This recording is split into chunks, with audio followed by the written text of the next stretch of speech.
Chemistry Standard 12. We are discussing chapter number 8, Transition and Inner Transition Elements, part 7. Today we are going to discuss color of the transition elements and their compounds. Transition elements आणि त्यांचे compounds हे नेहमी coloured असतात. काय कारण असेल? बाकीचे representative elements म्हणजे एस आणि पी ब्लॉकमधले आणि त्यांचे कंपाऊंड्स हे शक्यतो कलर्ड नसतात, परंतु हे ट्रान्झिशन एलिमेंट्स आणि त्यांचे कंपाऊंड्स मात्र कलर्ड असतात. मग ते कलर्ड असण्यामागचं कारण काय असेल तर ते आपल्याला त्याच्यामध्ये शिकायचं आहे. A substance appears coloured if it absorbs a portion of visible light. बघा, एखादा पदार्थ आपल्याला कलर्ड कधी दिसतो तर ज्यावेळेस तो पदार्थ जे येणारा सूर्यप्रकाश आहे, जे किंवा लाईट आहे त्याच्यावर पडणारी व्हिजिबल लाईट, त्याच्यातला तो कोणता कलर ॲब्सॉर्ब करतो, त्याच्यातला कोणता भाग तो ॲब्सॉर्ब करतो, शोषून घेतो, म्हणजेच व्हिजिबल लाईटमधला तो कोणता पोर्शन ॲब्सॉर्ब करतो त्याच्यावर तो सबस्टन्स कलर्ड असेल की कलरलेस आहे हे शोधता येते.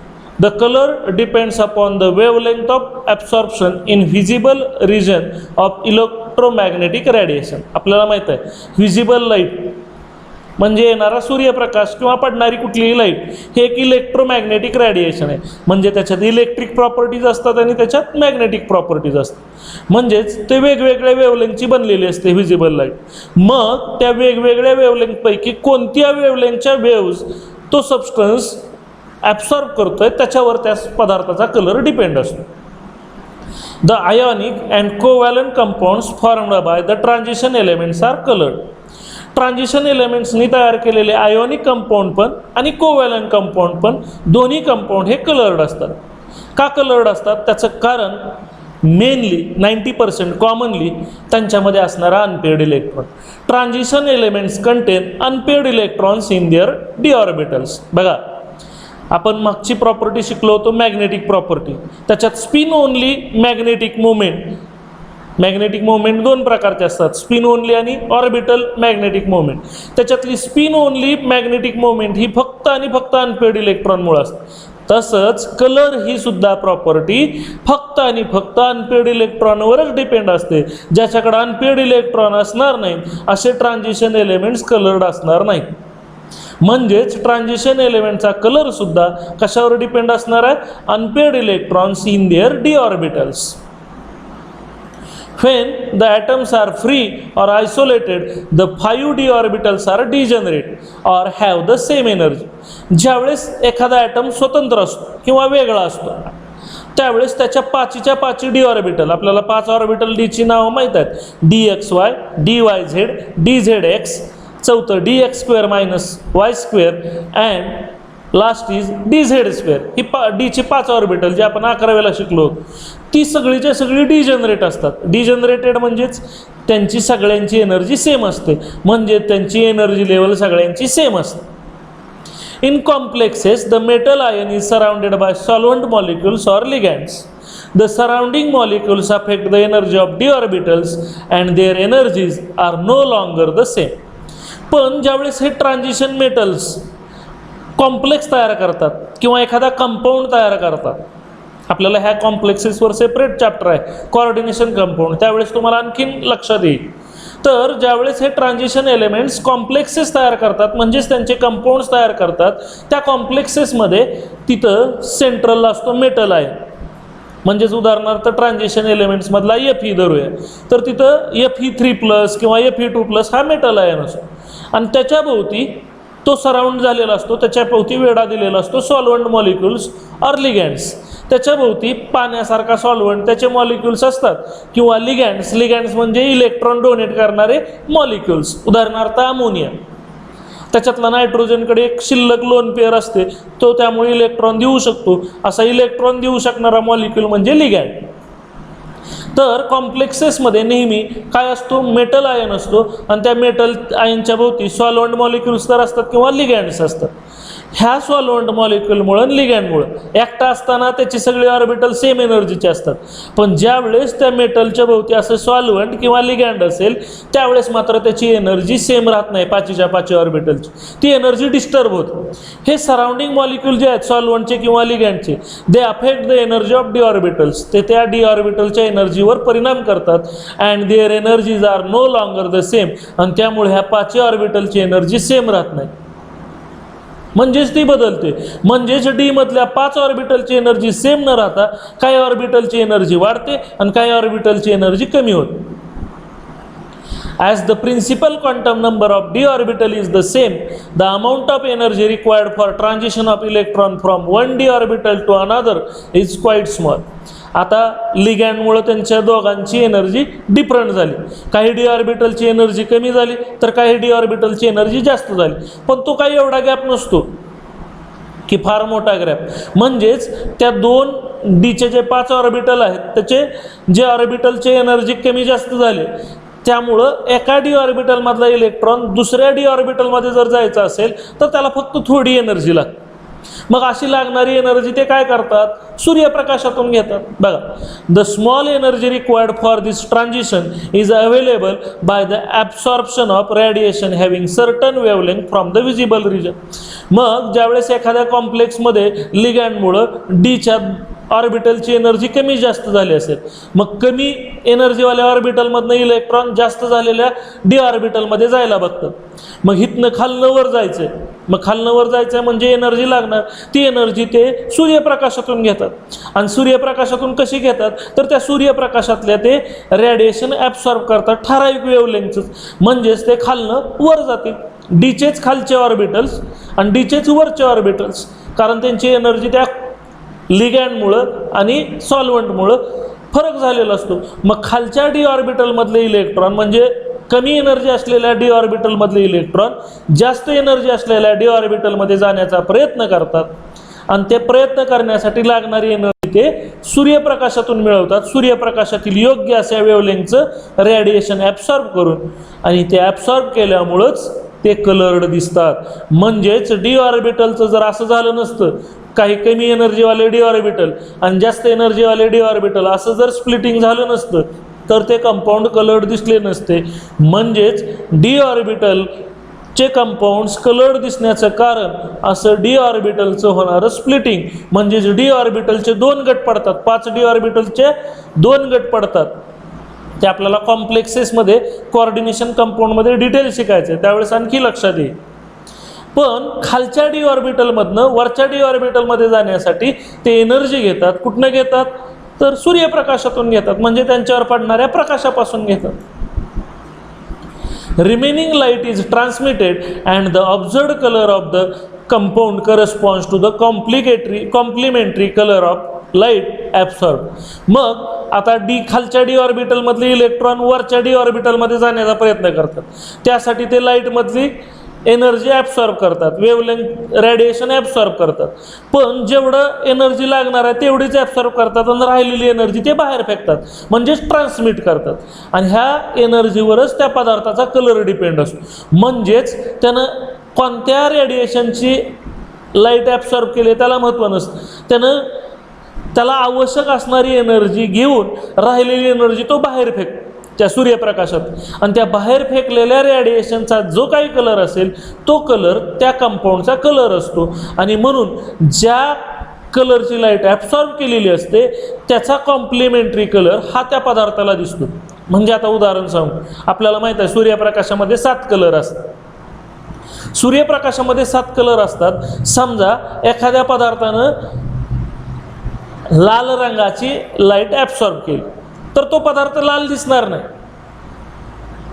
ॲब्सॉर्ब केली आहे लाल रंगाची, पण तो बाहेर कोणत्या रंगाची लाईट बाहेर फेकतो त्याच्यावर तो दिसणार. मग आपण कसं ओळखायचं की त्यानं ॲब्सॉर्ब केले तो कोणत्या कलरचा दिसेल, तर त्यासाठी हे एक व्हील आहे.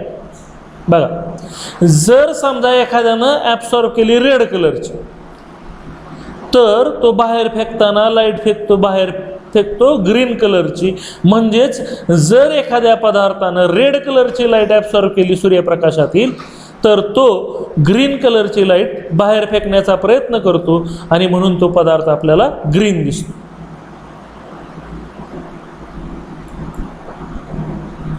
That means if red light is absorbed, then transmitted light contains excess of other colors in the spectrum, in particular blue, so the compound appears blue.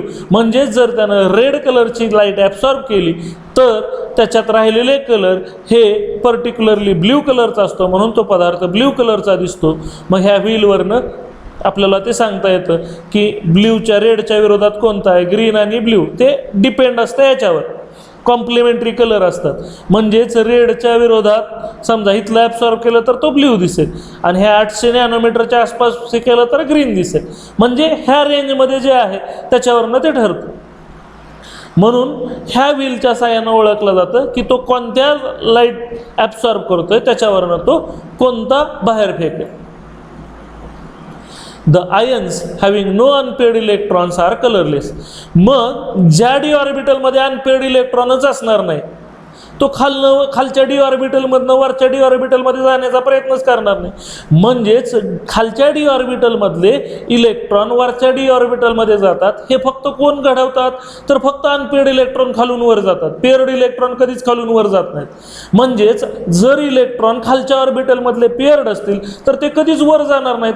म्हणजेच पेअर्ड इलेक्ट्रॉन लाईट ॲब्सॉर्बच करणार नाहीत, म्हणजेच ते कलरलेस असतील, त्यांना कुठलाही colour असणार नाही. म्हणजेच कलर असण्यासाठी त्या कंपाऊंड डी ऑर्बिटलमध्ये कसले इलेक्ट्रॉन पाहिजेत तर अनपेअर्ड इलेक्ट्रॉन.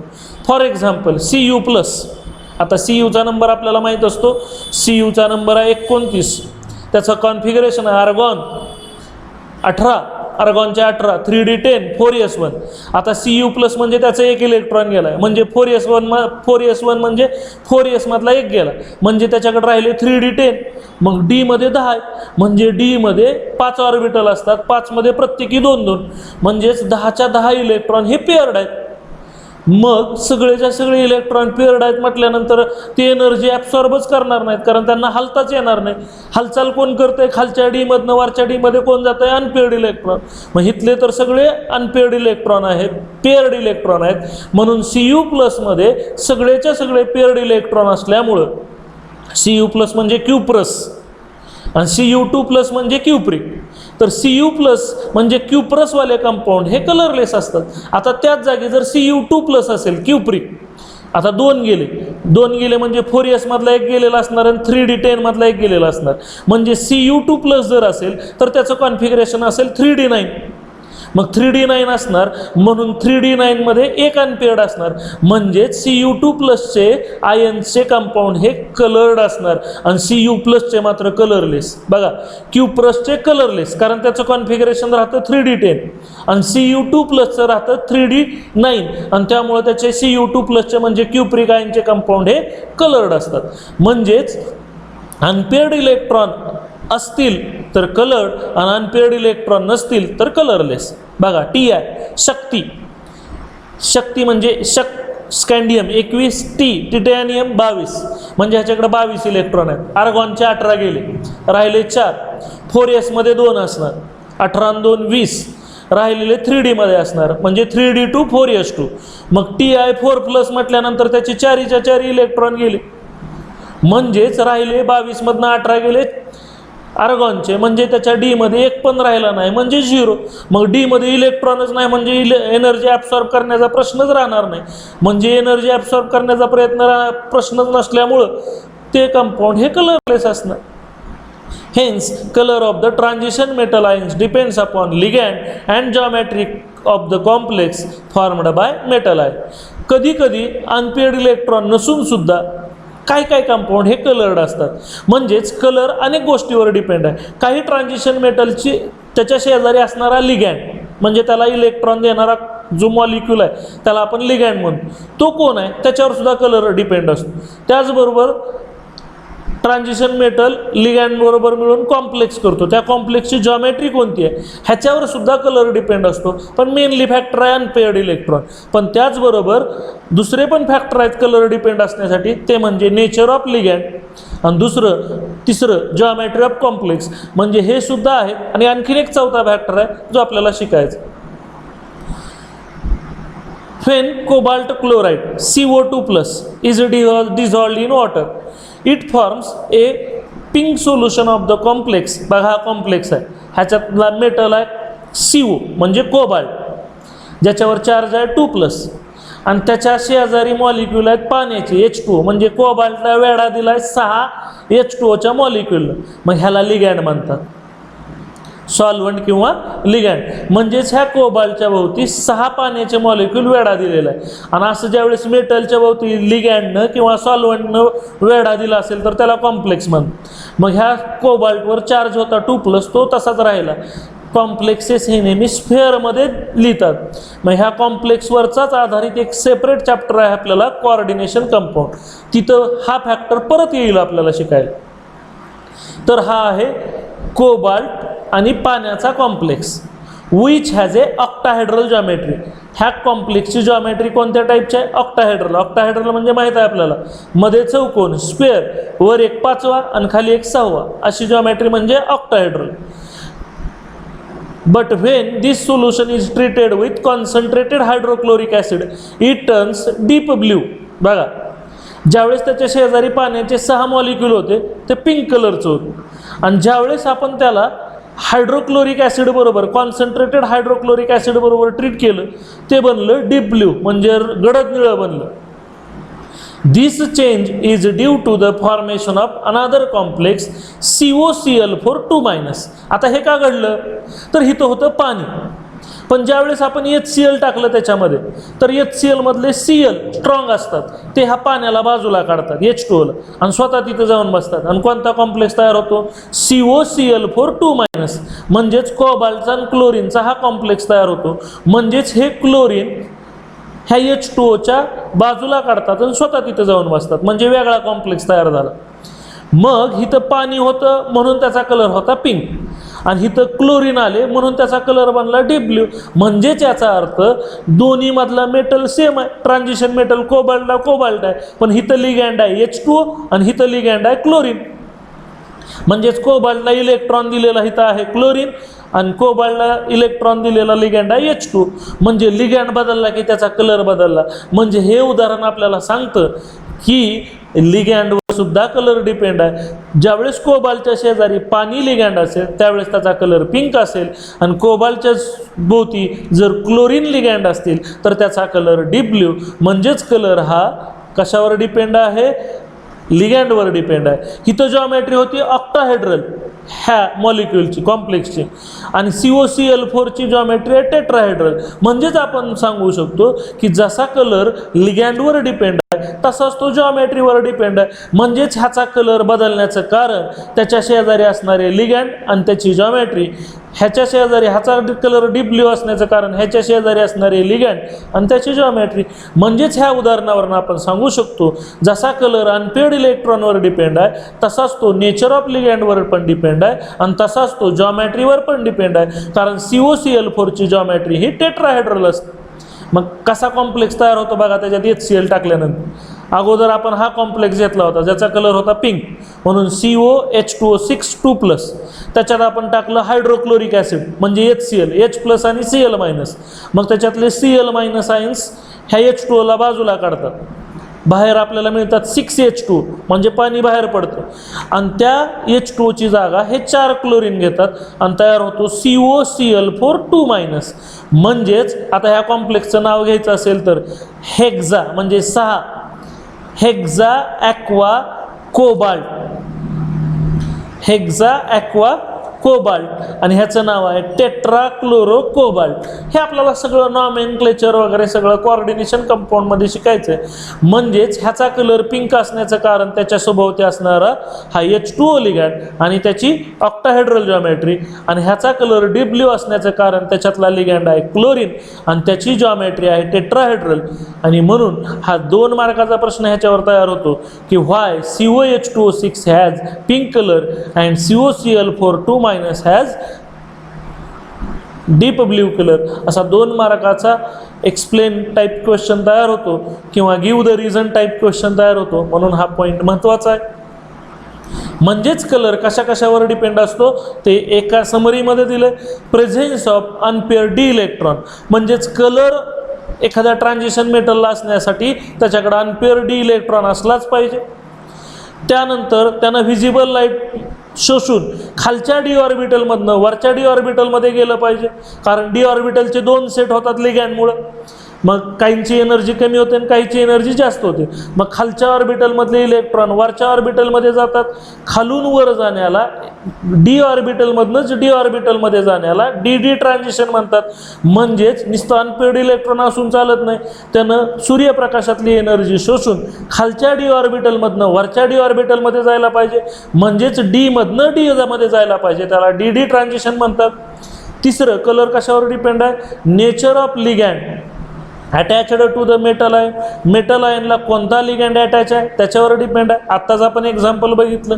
आणि चौथं, जॉमेट्री ऑफ कॉम्प्लेक्स. बघा, ऑक्टाहेड्रल होता म्हणून त्याचा कलर होता पिंक, आणि खालच्या कॉम्प्लेक्सचा जॉमेट्री होती टेट्राहेड्रल म्हणून त्याचा कलर होता डीप ब्ल्यू. म्हणजेच कलर हा 4 गोष्टीवर डिपेंड आहे.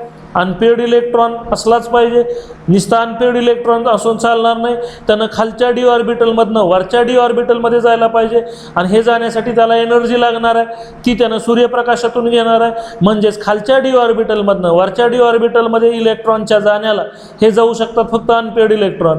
खालच्या डीमधनं वरच्या डीमध्ये जाण्याला म्हणतात डी डी ट्रान्झिशन. हे झाल्याशिवाय कधीही तो कंपाऊंड कलर्ड दिसणार नाही. तिसरं, त्याच्या सभोवती असणारं लिगँडवर त्याचा कलर डिपेंड असतो, आणि तो जो कॉम्प्लेक्स तयार करतोय त्याची जॉमेट्री कोणती आहे त्याच्यावर कलर डिपेंड असतो. म्हणजेच ट्रान्झिशन मेटल आयनचा कलर हा 4 गोष्टीवर अवलंबून असतो. Note, colour of transition metal ions may arise due to a charge transfer. बघा, 5वा फॅक्टर जो CET साठी आपल्याला महत्त्वाचा आहे. कधी कधी मागे 4 गोष्टी नसताना सुद्धा काही वेगळ्या गोष्टीमुळं ट्रान्झिशन मेटल आयन्सला कलर असतो, आणि तो कलर असण्याचं 5वं कारण आहे चार्ज ट्रान्सफर. आता त्यासाठी आपण एक एक्झाम्पल बघूया. For example, MnO4- ion has intense purple colour in solution. In MnO4-, an electron is momentarily transferred from oxygen to metal, thus momentarily changing O2- to O- and reducing the oxidation state of manganese from +7 to +6. आता त्यासाठी आपण समजून घेण्यासाठी मँगेनीजचा number आठवूया. मँगेनीजचा number आहे 25. 25 number आहे मँगेनीजचा. आता इथं ऑक्सिडेशन स्टेट काय असणार आहे बघूया. तर मँगेनीजची ऑक्सिडेशन स्टेट काय असणार आहे? -2 × 4 -8. त्याच्यातला एक मायनस शिल्लक ठेवायचा आहे म्हणजे -7. म्हणजे Mnची ऑक्सिडेशन स्टेट असणार आहे +7. म्हणजेच ह्या MnO4- मध्ये Mnची ऑक्सिडेशन स्टेट +7 आहे, म्हणजे त्याचे 7च्या 7 इलेक्ट्रॉन गेले. आता बघा, ह्याचं कॉन्फिगरेशन काय असणार मँगेनीजचं? आर्गॉन 18 आणि 3D 7. 3D मध्ये 7, 18 आणि 7 25. पण 7च्या 7 इलेक्ट्रॉन गेल्यामुळं 7च्या 7 इलेक्ट्रॉन गेल्यामुळं त्याच्याकडं आर्गॉन सोडून इलेक्ट्रॉनच राहणार नाही. म्हणजे ह्याच्या डी मध्ये 0 इलेक्ट्रॉन असतात. ह्याच्या डी मध्ये एक पण इलेक्ट्रॉन नाही, आणि तरी हा कलर्ड आहे. कोणत्या कलरचा आहे? पर्पल कलरचा आहे. म्हणजेच MnO4- कडं कुठलाही डी इलेक्ट्रॉन नाही, डी मध्ये एक पण इलेक्ट्रॉन नाही. का? तर त्याची ऑक्सिडेशन स्टेट 7 आहे. मग 7 आहे म्हटल्यानंतर त्याच्या बाहेरच्या कक्षेत 3D 5 आणि 4s2 कॉन्फिगरेशन आहे. 7च्या 7 इलेक्ट्रॉन गेलेले असतात. मग त्याच्या डी मध्ये 0 इलेक्ट्रॉन असतात, तरी हा कलर्ड आहे. कोणत्या कलरचा आहे? पर्पल कलरचा. मग तो कलर्ड असण्याचं कारण काय? तर तो कलर्ड असण्याचं कारण आहे चार्ज ट्रान्सफर. चार्ज ट्रान्सफर म्हणजे चार्ज कसा ट्रान्सफर होतो बघूया. तर an electron is momentarily transferred from oxygen to metal. बघा, हा इलेक्ट्रॉन तो Mnकडे फेकत असतो. हा ऑक्सिजन काय करत असतो? आपला हा जो एक इलेक्ट्रॉन आहे तो Mnला देतो. म्हणजेच Mnच्या डी मध्ये एक इलेक्ट्रॉन येतो. मग ऑक्सिजनची नॉर्मल ऑक्सिडेशन स्टेट आपल्याला माहिती आहे -2.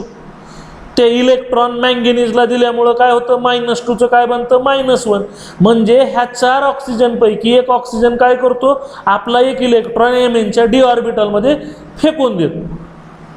त्यामुळे Mnच्या 7 गेलेल्यापैकी एक इलेक्ट्रॉन परत आला, म्हणून त्याची +7ची ऑक्सिडेशन स्टेट बनते +6.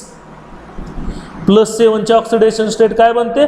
+6. मग तो एक इलेक्ट्रॉन कुणी दिला? त्याला ह्या चारपैकी एक ऑक्सिजन, आणि त्यामुळे त्या ऑक्सिजनची ऑक्सिडेशन स्टेट -2ची बनते -1, म्हणजे त्याचा एक इलेक्ट्रॉन कमी होतो आणि तो मँगेनीजकडे जातो. मग मँगेनीजच्या डी ऑर्बिटलमध्ये एक इलेक्ट्रॉन येतो आणि त्यामुळे तो कलर्ड दिसतो.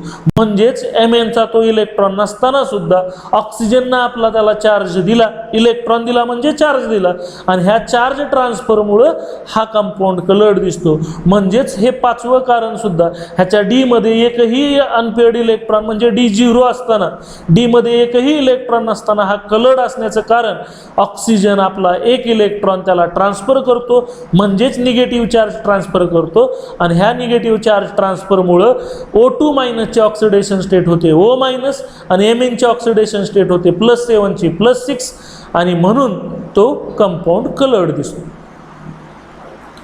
For charge transfer transition to takes place, the energy levels of two different atoms involved should be fairly close. बघा, असा जर चार्ज ट्रान्सफर व्हायचा असेल तर त्या दोन वेगवेगळ्या ॲटमची, जसं Mn आणि O, त्या दोन्ही ॲटमची एनर्जी लेवल्स ह्या अगदी जवळ पाहिजेत, फेअरली क्लोज. मग अशा कुणाकुणाच्या आहेत बघा, चार्ज ट्रान्सफरमुळं कुणाकुणाला कलर येतो, अशी काही उदाहरणं दिलेत, ती लक्षात ठेवावी लागतात. कलर्स ऑफ Cr2O7 2-, ह्याला डायक्रोमेट आयन म्हणतात. ह्याच्याकडे सुद्धा डी मध्ये एकही इलेक्ट्रॉन नसताना हा सुद्धा कलर्ड असतो. कलर्ड असण्याचं कारण ऑक्सिजन आपला एक इलेक्ट्रॉन ह्याच्याकडे ट्रान्सफर करतो, आणि म्हणून हा डायक्रोमेट आयन Cr2O7 2-, हा सुद्धा कलर्ड आहे. CrO4- ह्याला क्रोमेट आयन म्हणतात, हा सुद्धा कलर्ड आहे. Cu2O, क्युप्रस ऑक्साईड Cu+O, हे सुद्धा कलर्ड आहे. त्याच्याकडं डी मध्ये 0 इलेक्ट्रॉन असताना किंवा एकही अनपेड इलेक्ट्रॉन नसताना हा कलर्ड आहे. आणि चौथा एक कॉम्प्लेक्स आहे, त्या कॉम्प्लेक्सचं नाव आहे निकेल DMG, त्याच्यातल्या लिगँडचं नाव असतं DMG. जो इलेक्ट्रॉन देतो त्याला लिगँड म्हणतात. जसं मागच्या उदाहरणात आपण बघितलं होतं H2 होते, क्लोरीन होते, इथं त्या निकेलच्या भोवती हे जे लिगँड आहेत ते DMG, तो शॉर्ट फॉर्म आहे. त्या कंपाऊंडचं नाव आहे डायमिथिल ग्लायऑक्झन. बघा, हा एक ऑर्गॅनिक कंपाऊंड आहे, त्याचं डिटेल स्ट्रक्चर आपल्याला कोऑर्डिनेशन कंपाऊंडमध्ये होईल.